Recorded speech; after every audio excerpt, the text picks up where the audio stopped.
Happy Friday, Brian Manning here with the weekly update. Let's get right to it. Let's see. So markets overall have been pretty steady this week.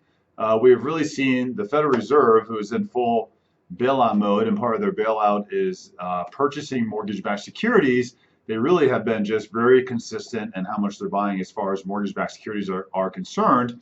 And because of that, we really have seen mortgage rates just kind of be steady all week long.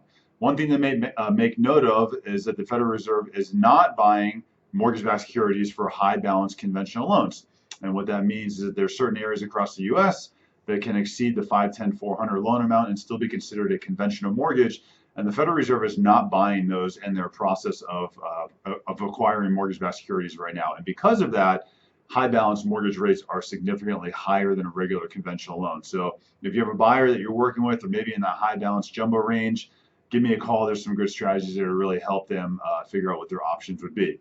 Other news this week would really be Mark Calabria, something we have to talk about. So what's amazing is you look at this administration, Mark Calabria, head of the FHFA, goes out and they say, hey, everyone can apply for forbearance. You don't have to prove anything. All you have to do is say that you've been affected by COVID. And what the impact does, it really has significant strain for servicers. So a servicer, for example, may sell the loan to an investor, right? So if a servicer sells a loan to the investor, the servicer collects the payment every single month. So the statement goes from the servicer to the consumer makes the payment, the servicer collects the payment, and the servicer pays the investor. So what Mark Calabria has said is, hey, we can get everyone to apply for forbearance if they want to.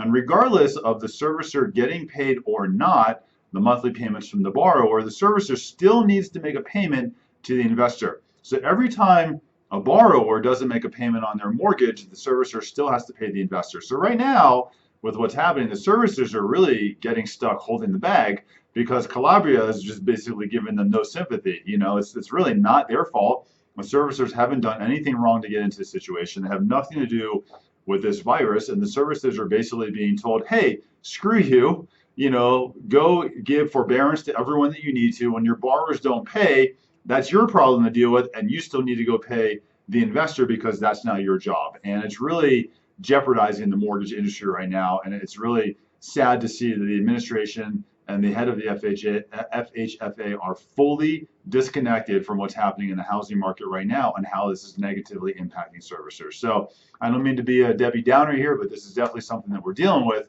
And it's something for us to keep a close eye on because Calabria is just doing nothing to help out the mortgage servicers right now, which really could have an unfortunate negative impact on our housing markets. I'm around all weekend. I'm around all day today. If you have any questions, let me know. Let's see upcoming events.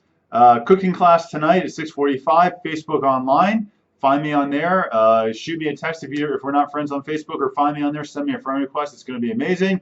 And then next Thursday, I'm going to start my first series of a weekly Lunch and Learn. It's going to be a Zoom video conference, and we're just going to talk about what's going on in the marketplace. Have an open up to question and answer at the end as well. So next Thursday, we're going to do a Lunch and Learn at 12 noon. Hope you have a great day. I'll talk with you soon.